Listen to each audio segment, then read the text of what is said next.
Vous écoutez Boostez-vous, le podcast dédié au coaching mindset au féminin. Bienvenue sur le 11e épisode de Boostez-vous, 11 croyances toxiques sur la maternité et le travail, deuxième partie. Ravie de vous retrouver pour ce deuxième épisode sur cette thématique qui me tient particulièrement à cœur. Et si vous découvrez ce podcast pour la première fois, soyez les bienvenus.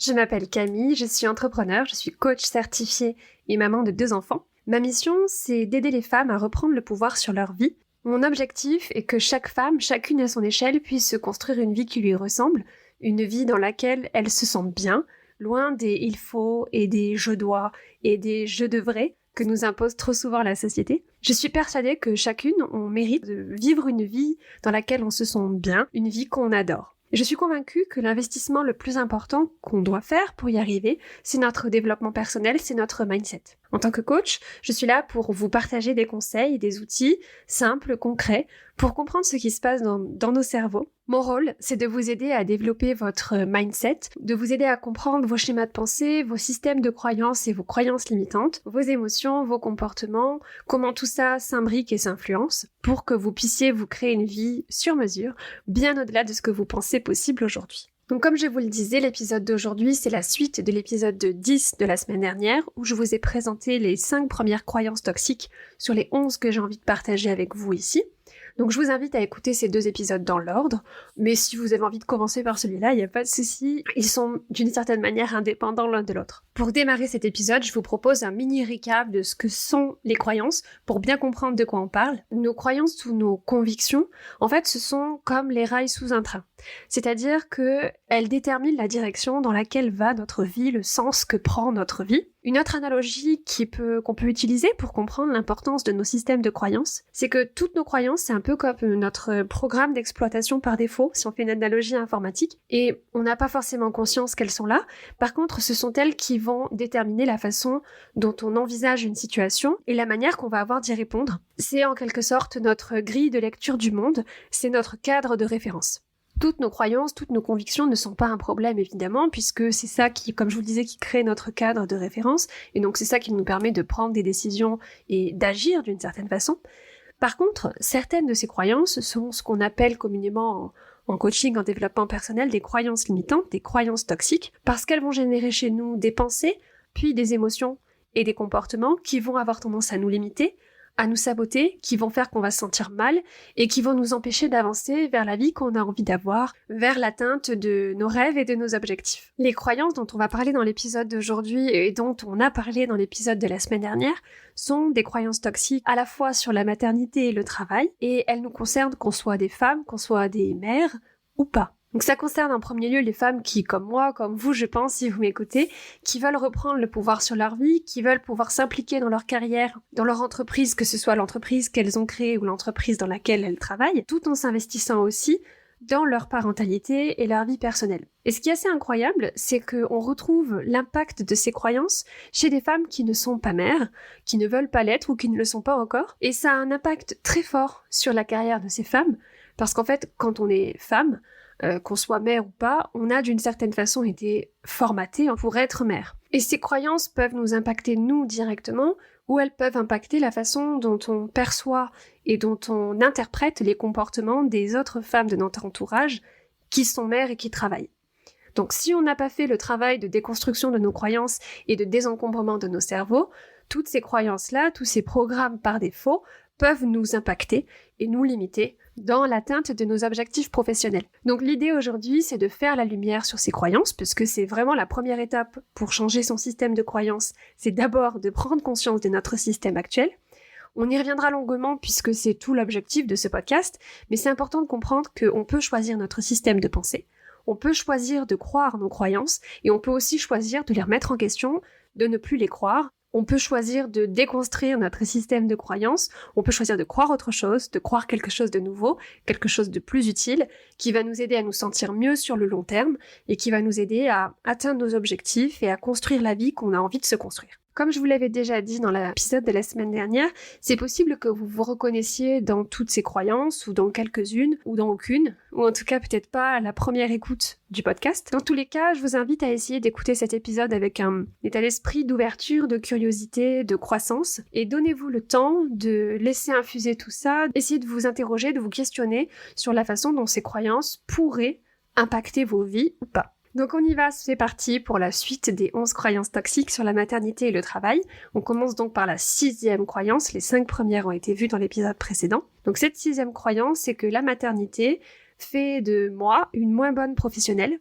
Une professionnelle moins investie, moins impliquée, moins productive, moins méritante, moins performante, moins tout ce que vous voulez. Un peu comme si le fait d'être mère faisait de nous des professionnels de seconde catégorie en quelque sorte. Je l'ai vécu ça dans le salariat, j'étais persuadée que ma maternité allait me fermer des portes, qu'une fois maman je ne serais plus considérée comme une cadre performante et un atout pour l'entreprise dans laquelle je travaillais à l'époque. J'en étais tellement convaincue que je me suis mise de moi-même en retrait de la vie de l'entreprise, en devenant maman évidemment, mais même quelques mois, quelques années avant, dès que j'ai eu envie de devenir maman en fait, dès que j'ai commencé à me projeter dans la maternité, j'avais cette croyance que j'étais bien chanceuse d'avoir encore un travail et que à un moment donné dans ma carrière, j'allais être moins disponible et donc il fallait pas que je prenne trop de responsabilités, qu'il fallait que je garde du temps pour mes futurs enfants que je n'avais pas encore d'une certaine façon. Le résultat de ça, c'est que je me suis désinvestie de mon travail des mois avant de devenir maman, et ce désinvestissement a eu des conséquences sur les missions qui m'étaient confiées, un peu comme une prophétie autoréalisatrice. Et pour tout dire, j'ai emmené cette croyance avec moi dans l'entrepreneuriat. Quand j'ai lancé mon entreprise, je me comparais aux hommes entrepreneurs et aux femmes entrepreneurs qui n'avaient pas d'enfants, ou en tout cas des enfants qui n'avaient pas le même âge que les miens, et je me disais, oui mais moi je n'ai pas les mêmes résultats qu'eux, parce que je suis maman, parce que mes enfants sont petites, etc. En gros, comme si je me disais à moi-même, je suis une moins bonne entrepreneur qu'eux parce que je suis maman. Et ça c'est faux et c'est archi faux et il m'a fallu du temps pour le déconstruire. D'ailleurs, un des prochains épisodes du podcast sera consacré à cette thématique, c'est-à-dire à identifier les raisons qui font des mamans de super entrepreneurs. On peut être mère et être une professionnelle investie et très performante. La maternité ne détermine pas notre niveau de professionnalisme et de performance. Et au contraire, quand on est maman, on peut développer une tonne de compétences ultra bénéfiques pour le fonctionnement d'une entreprise, que ce soit la nôtre ou celle de quelqu'un d'autre, et notamment les fameuses soft skills dont on se rend de plus en plus compte dans le monde du travail à quel point elles sont essentielles à la gestion de projet et au bon fonctionnement d'une équipe, d'une relation professionnelle et d'une relation humaine tout simplement. Les soft skills, c'est l'intelligence émotionnelle, l'intelligence relationnelle, le sens de la négociation, la créativité, l'agilité organisationnelle, la gestion du temps, la prise de décision. Si vous avez des enfants, je suis certaine que vous êtes des championnes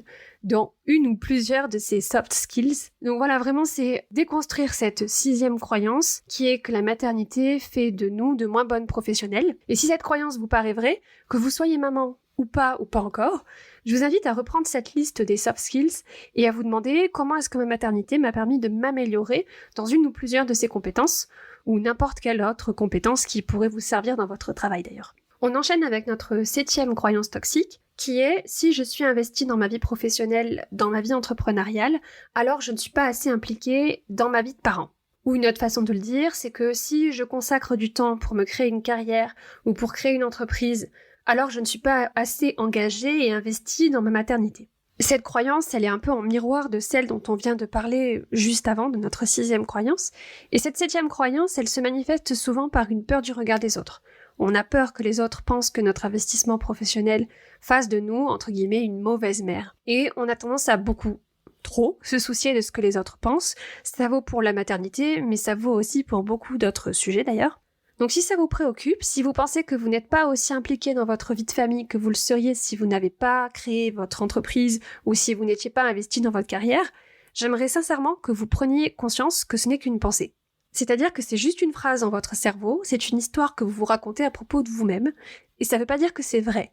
C'est hyper important de se rappeler que ce n'est pas parce qu'on pense quelque chose que c'est vrai. Donc je vous invite à faire une sorte de petite introspection, de petit check-up interne, et de vous demander à quel point je me sens impliquée et investie dans la vie de ma famille, indépendamment du fait que je travaille ou pas. Parce que votre niveau d'investissement dans votre parentalité n'est pas inversement proportionnel à votre investissement dans votre vie professionnelle. On peut trouver des exemples de parents qui ont une vie pro très riche, très intense et qui sont très investis dans leur parentalité. Et on peut aussi trouver à l'inverse des parents qui travaillent peu ou pas et qui ne sont pas particulièrement impliqués dans la vie de leur famille. Votre niveau d'engagement, cette impression d'être impliqué dans votre vie de famille, la façon dont vous le ressentez pour vous-même, tout ça est créé parce que vous pensez et uniquement parce que vous pensez. Si vous pensez que vous êtes une super maman et que vous vous comportez comme la maman, la femme que vous avez envie d'être pour vous, pour votre famille, pour votre travail si vous travaillez, finalement, justement, ça importe peu que vous travaillez ou pas. Si vous en êtes convaincu, ça va devenir votre réalité. À l'inverse, si vous pensez que vous n'êtes pas aussi impliqué dans votre vie de famille que vous le seriez si vous n'avez pas de travail, si vous n'aviez pas de carrière, si vous n'aviez pas d'entreprise à faire vivre, etc., ce sera également votre réalité. Vous pouvez aussi décider de croire que le fait de travailler en dehors de votre parentalité, ça fait de vous un meilleur parent. Ça fait de vous un parent plus attentif et plus impliqué. On peut choisir ce qu'on a envie de croire. Et prendre conscience de cette faculté, la développer et en faire une compétence, c'est ce qui nous permet de créer notre réalité. Et c'est une compétence centrale qu'on va développer en coaching parce que nos pensées créent notre réalité. Donc c'était notre 7e croyance toxique. Si je suis impliquée dans ma carrière ou dans mon entreprise, alors je ne suis pas assez engagée envers ma famille. 8e croyance toxique, je devrais avoir envie d'être avec mes enfants tout le temps. Ou une autre façon de la formuler, c'est je ne devrais pas avoir besoin d'une pause. Comme si on n'avait pas besoin de faire pause de temps en temps. Cette croyance crée généralement un énorme sentiment de culpabilité. Moi, par exemple, je suis une personnalité plutôt introvertie et j'ai besoin de moments seuls, mais vraiment, passer trop de temps avec trop de monde, ça m'épuise, même si j'apprécie la compagnie des personnes avec qui je suis. Et même si ces personnes, ce sont mes propres enfants, mes batteries se déchargent hyper vite quand il y a trop de monde et de sollicitations autour de moi. Et des sollicitations, quand on est parent, on en a beaucoup de la part de nos enfants. Quand je suis seule, je suis un peu comme un moteur diesel. Par contre, quand il y a trop de monde, je me transforme en voiture électrique et qui a besoin d'être rechargée tous les 300 km. J'adore passer du temps avec mes filles, mais parfois, mon rêve, mon envie, mon besoin, c'est juste d'être seule, sans sollicitation, sans bruit, sans avoir besoin de parler à qui que ce soit, d'avoir juste du calme, du temps pour penser et pour me ressourcer. Mais il m'a fallu du temps pour me rendre compte et pour l'admettre, et ça m'a créé beaucoup de culpabilité à cause de cette croyance que je devrais avoir envie d'être avec mes enfants tout le temps, et que chaque minute que je ne consacre pas à mon travail, il faudrait que je la consacre à ma famille, à mes enfants. C'est une croyance toxique et épuisante. C'est ok d'avoir besoin de temps à soi, d'avoir besoin de calme et de solitude. Si vous avez besoin de faire une pause, faites-le. Parce qu'il n'y a personne d'autre que vous qui peut le faire à votre place. Et pour pouvoir faire cette pause, il y a 2 prérequis. Déjà, il faut reconnaître qu'on en a besoin, premièrement. Et deuxièmement, il faut s'autoriser à prendre du temps pour soi. Alors, petit aparté, l'expression prendre du temps pour soi, personnellement, je l'aime pas beaucoup. Parce qu'elle sous-entend que si on prend du temps pour soi, c'est un peu comme si on prenait quelque chose à quelqu'un. Comme si on dépossédait quelqu'un de notre temps. J'ai une cliente en coaching qui m'avait dit ça il y a quelques temps. Quand elle parlait de notre coaching et du fait qu'elle y consacrait du temps, la façon dont elle en parlait, on avait l'impression que c'était du temps qu'elle volait aux autres. À son travail, à son mari, à ses enfants. On parle là de 45 minutes par semaine. Évidemment, on avait exploré ensemble cette façon de considérer la façon dont elle utilisait son temps qui venait du coup de cette expression « prendre du temps ». Bref, je m'éparpille un peu, mais tout ça pour vous dire que j'aime pas cette expression de prendre du temps pour soi, parce qu'elle ne m'évoque pas des émotions très agréables. À moi, personnellement, je préfère dire que je me consacre du temps. Consacrer, c'est destiner quelque chose à un usage.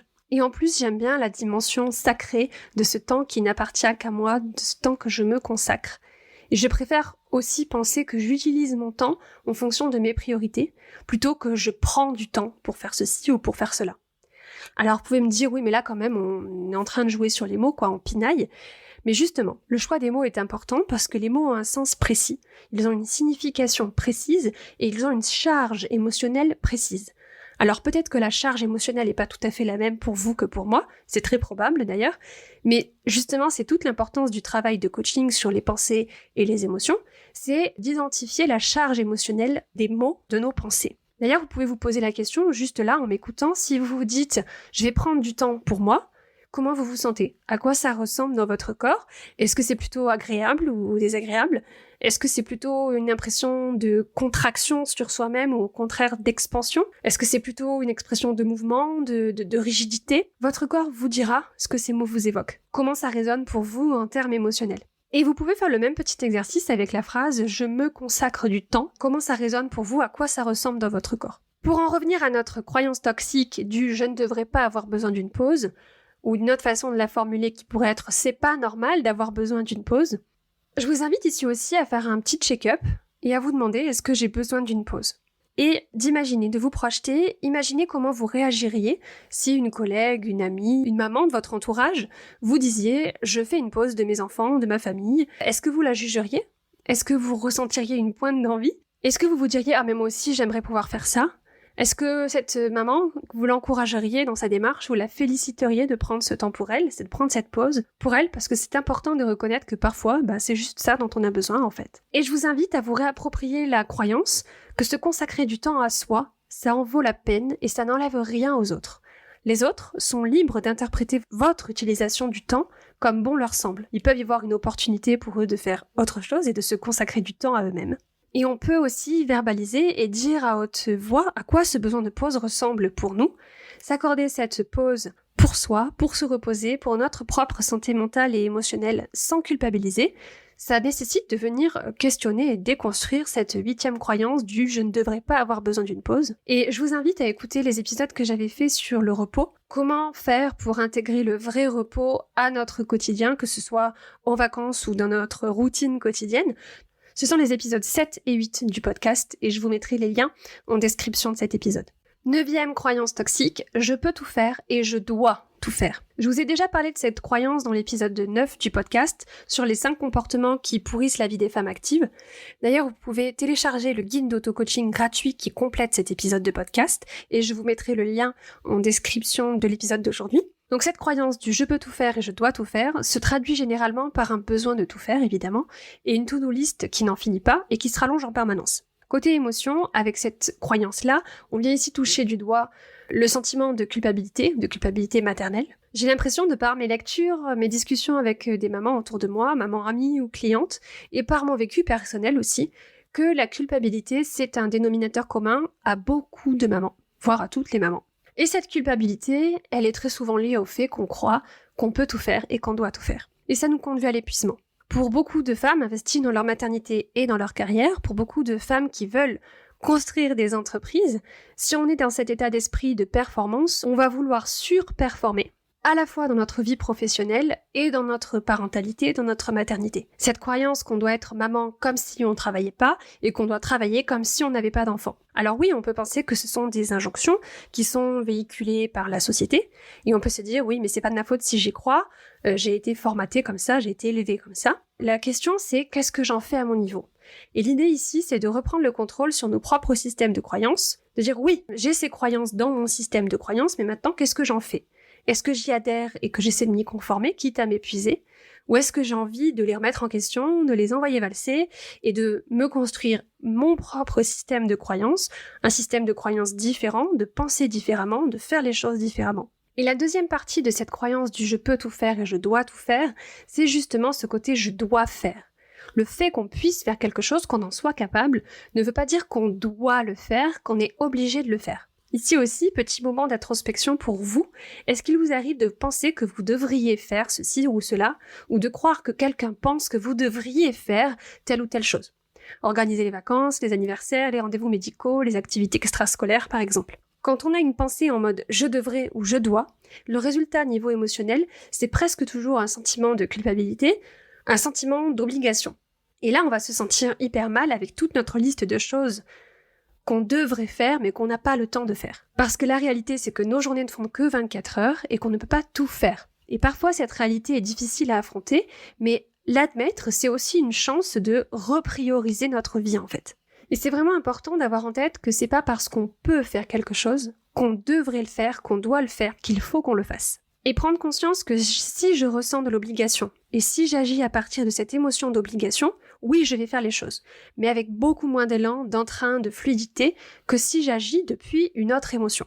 Si je suis dans cette énergie d'obligation, je vais me forcer, je vais ressentir de la contrainte, de la résistance et donc de la fatigue émotionnelle et de l'épuisement à terme. Alors que quand on fait les choses à partir d'un autre type d'émotion, une émotion d'envie, de motivation par exemple, si on reprend la responsabilité de nos actions et si je me dis que je sais ce que je fais, je le fais parce que je l'ai choisi, parce que j'ai envie, parce que j'aime les raisons pour lesquelles je fais ce choix-là, et pas parce que je me sens contrainte, on va être dans une énergie qui est vraiment très différente que cette énergie de contrainte et d'obligation. Prenons un exemple d'actualité, puisqu'au moment de la sortie de cet épisode, on est au mois de septembre, c'est la rentrée, les routines des uns et des autres se mettent en place, et on peut prendre l'exemple des activités extrascolaires.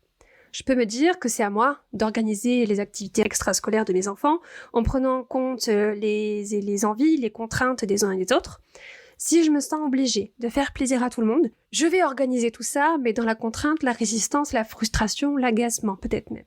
Et dans cet état émotionnel, c'est peu probable que je prenne plaisir à l'organisation des activités extrascolaires de mes enfants. À l'inverse, si je décide que je ne suis pas obligée d'organiser les activités extrascolaires de mes enfants, que c'est pas forcément sur mes épaules que ça repose, que après tout, mes enfants, ils sont pas obligés de faire des activités extrascolaires. Si je me réapproprie les raisons qui font que j'ai envie d'organiser les activités extrascolaires de mes enfants, si je me réapproprie les contraintes que j'ai envie d'intégrer dans cette organisation et pourquoi, si j'aime les raisons derrière mes décisions, je vais me sentir beaucoup plus en commande, beaucoup plus sereine et beaucoup moins contrainte dans cette organisation. Donc on était sur notre 9e croyance limitante, 9e croyance toxique. Je peux tout faire et je dois tout faire. Si vous vous y reconnaissez, je propose un guide anti-culpabilité. Dans ce guide, je partage des outils et des concepts de coaching pour vous aider à faire le point sur votre culpabilité, à identifier le message qu'elle vous donne et à vous en débarrasser quand elle vous cause de la souffrance inutile. Vous pouvez télécharger ce guide gratuitement sur mon site internet. Le lien sera en description de cet épisode. 10e croyance toxique, je ne devrais pas avoir besoin d'aide. Dans notre vie de femme active, on a une certaine fierté à croire qu'on devrait être capable de tout faire par nous-mêmes et qu'on n'a pas besoin d'aide, surtout quand on est maman, qu'on est une maman qui travaille et qu'on est engagé dans notre carrière ou dans la création de notre entreprise. On peut voir ce besoin d'aide comme un signe de faiblesse. On peut aussi se dire qu'on n'a pas envie d'aller embêter les autres en leur demandant de l'aide. Et cette croyance, elle est très liée à la croyance précédente du « je peux tout faire » et « je dois tout faire ». Personnellement, j'ai vraiment ressenti les effets de cette croyance quand je suis devenue maman pour la première fois. J'étais convaincue que je devais pouvoir tout gérer toute seule, mon bébé tout neuf que j'apprenais à connaître, la gestion de ma maison, le ménage, le linge, les courses, mon travail salarié et le lancement d'un side business en parallèle, plus mon identité de maman que je découvrais au fur et à mesure et qui était toute nouvelle pour moi. Tout ça en étant aussi convaincue que j'étais une femme forte et indépendante et que j'avais besoin de l'aide de personne, ni de mon mari, ni de ma famille, ni de ma belle famille. Résultat, dès que quelqu'un me proposait de l'aide, j'étais épidermique, j'y voyais une critique déguisée en mode « on voit bien que tu y arrives pas à gérer ma pauvre, laisse-nous t'aider ». Et j'en ai reparlé récemment avec mes proches, avec mes beaux-parents notamment, et leur expérience à eux a été très différente. En fait, ils avaient juste envie de m'aider, sincèrement. Parce qu'ils aiment mes filles, ils tiennent à moi, et eux, ils se sont sentis plutôt repoussés, exclus par mon attitude, alors que moi, je pensais que c'était ce qui était attendu de moi, de me débrouiller seule, de mieux m'organiser, de faire plus, de faire mieux, de moins dormir, d'être plus disciplinée, etc. Ici aussi, je vous invite à vous projeter. Imaginez qu'une amie à vous, une sœur, une collègue, vienne vous voir pour vous demander de l'aide. Comment est-ce que vous réagiriez? Est-ce que vous la jugeriez pour ça? Pour vos proches, c'est pareil. Il est plus que probable qu'ils ne vous jugeraient pas si vous demandiez de l'aide, et peut-être même qu'ils seraient très heureux et très honorés de vous aider. Et si vous pensez avoir besoin de l'aide de votre conjoint, alors peut-être que vous devriez avoir cette conversation avec lui ou avec elle, lui exprimer ce dont vous avez besoin, parce qu'en plus de croire qu'on n'a pas besoin d'aide, on a aussi tendance à croire que les autres devraient se rendre compte quand on a besoin d'aide sans qu'on ait besoin de l'exprimer. On vient de vivre plusieurs années de pandémie et on a été plus isolés que jamais, ce qui a renforcé notre croyance de « je dois faire seul et je n'ai pas besoin d'aide ». Pourtant, en tant qu'être humain, on est fait pour vivre en communauté et on est câblé pour la connexion, le partage, le lien social et la contribution. On n'est pas fait pour faire tout seul. Donc encore une fois, 2 pistes à explorer pour vous. Premièrement, identifier si vous avez besoin d'aide, de soutien et dans quel domaine. Et ensuite, vous autoriser à exprimer ce besoin et à demander de l'aide. Prendre conscience que parfois, demander de l'aide, c'est le plus beau cadeau que vous puissiez vous faire à vous-même et faire à votre famille. Donc c'était notre 10e et avant-dernière croyance, je ne devrais pas avoir besoin d'aide. Et enfin, dernière croyance qui est au final assez proche de la précédente, c'est je devrais être capable de tout comprendre par moi-même, de trouver toutes les solutions par moi-même. D'être à la fois le médecin, le pédiatre, le psychologue, l'éducatrice, l'enseignante, l'animatrice, la cuisinière, la pâtissière, l'intendante, la gestionnaire, la décoratrice de ma propre maison. Bref, je devrais pouvoir trouver toutes les solutions toute seule pour tous les problèmes que je rencontre dans ma vie et dans la vie de mes enfants. Pouvoir comprendre comment me sentir mieux, comment aimer mes enfants inconditionnellement, comment ne plus avoir peur, comment ne plus m'inquiéter, comment ne plus stresser, comment ne plus culpabiliser, comment ne plus crier sur mes enfants, comment ne plus être en colère, comment ne pas être irritable tout le temps, etc. Je devrais comprendre comment être plus disciplinée, plus organisée, plus productive, comment mieux gérer mon temps, comment être plus ceci ou moins cela, et comment je peux en faire plus. Je devrais être capable de ne pas me soucier de ce que les autres pensent. Bref, une liste non exhaustive des pensées qu'on peut avoir dans nos cerveaux, qui sont le résultat de cette croyance qu'on devrait être capable de tout gérer, de trouver toutes les solutions à tous les problèmes seul. Ma conviction profonde, c'est que ce n'est pas vrai. Et je me suis demandé d'où venait cette conviction, et mon impression, mais j'ai pas mené d'études scientifiques sur le sujet, je vous partage juste mon ressenti et les conclusions des conversations que j'ai eues avec un tas de mamans sur le sujet, donc ça vaut ce que ça vaut, mais je serais intéressée d'avoir votre avis sur le sujet aussi, du coup. À mon avis, ça vient de la façon dont la grossesse et le postpartum sont considérés et gérés par la société. Pendant la grossesse et l'accouchement, on est ultra entouré, voire un peu trop, voire parfois un peu infantilisé. Allongez-vous madame, écartez les jambes et on s'occupe de tout. Petit aparté, s'il y a parmi vous des futures mamans, et si vous connaissez dans vos proches des futures mamans, je vous conseille le compte Instagram de Amandine Naissance. C'est vraiment le compte que j'aurais aimé lire avant d'accoucher. J'ai rencontré Amandine et elle est vraiment top.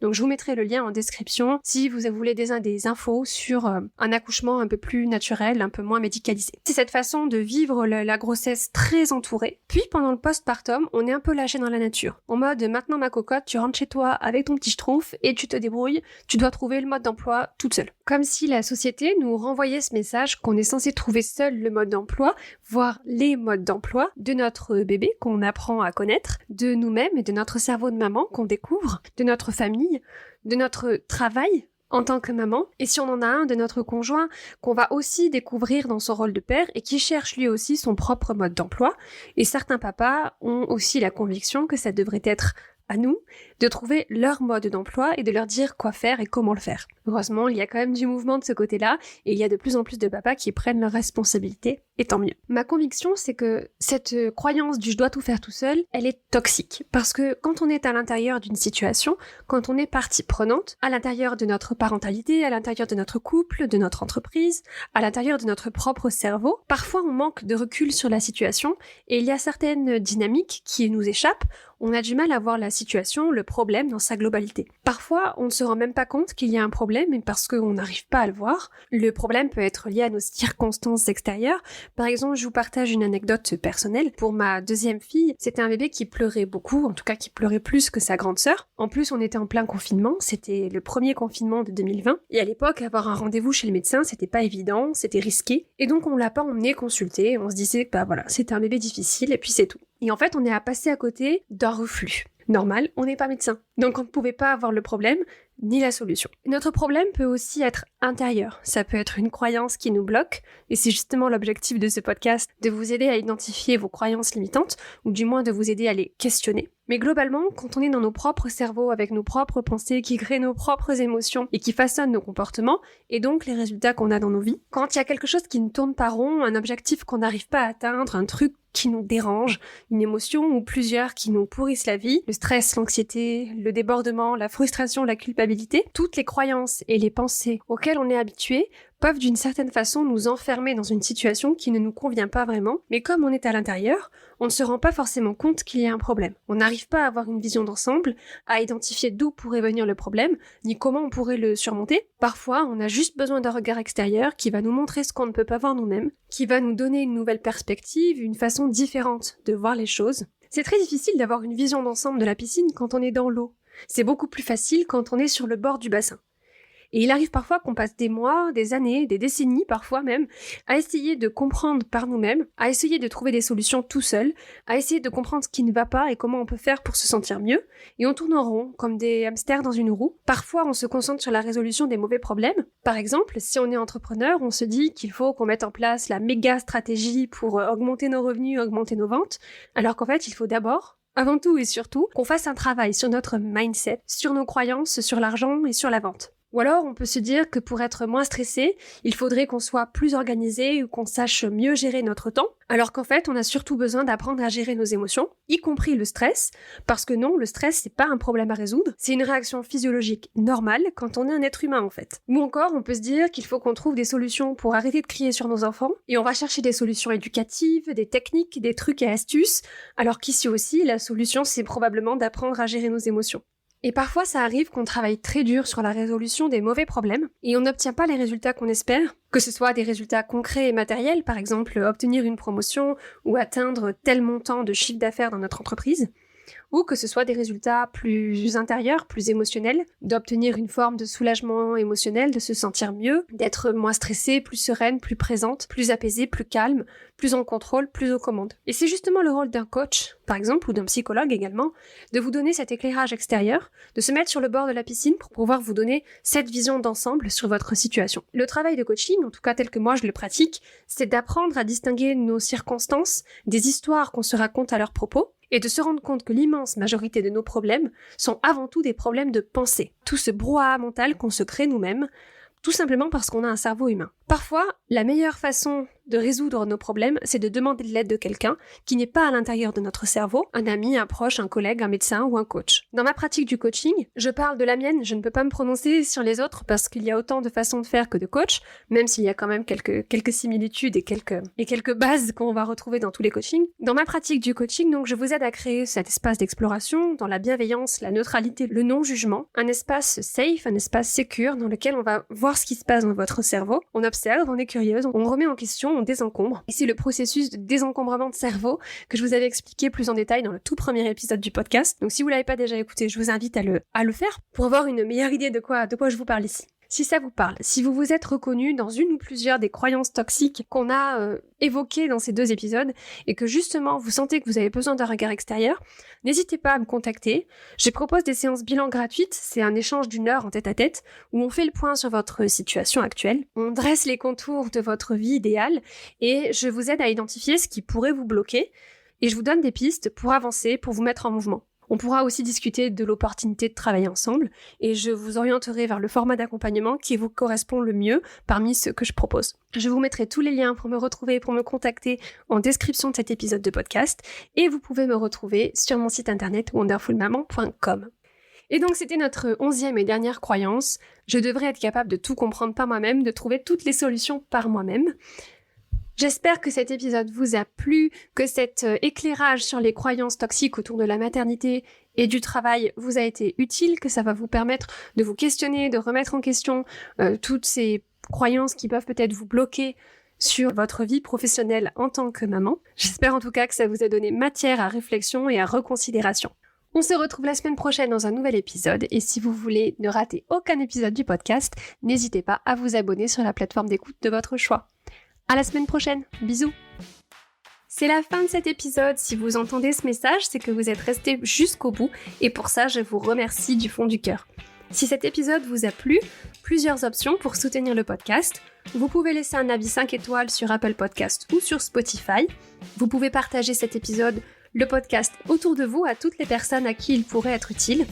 Vous pouvez aussi vous abonner au podcast sur la plateforme d'écoute de votre choix et vous serez notifié des nouveaux épisodes chaque semaine. Vous pouvez me retrouver sur les réseaux sociaux, je vous mettrai tous les liens en description de cet épisode. Vous retrouverez sur le site internet wonderfulmaman.com les notes de l'épisode avec des liens vers les ressources dont je vous ai parlé. Et si ce que vous avez entendu ici vous a plu, rejoignez la newsletter de Boostez-vous. Vous y retrouverez mes meilleures astuces, mes conseils, des coups de boost et plein de contenus exclusifs. Vous aurez aussi accès à plusieurs cadeaux de bienvenue, mais je ne vous en dis pas plus pour ne pas gâcher la surprise. On se retrouve pour un nouvel épisode la semaine prochaine. D'ici là, je vous souhaite une belle semaine. Je vous dis à la semaine prochaine. Bisous!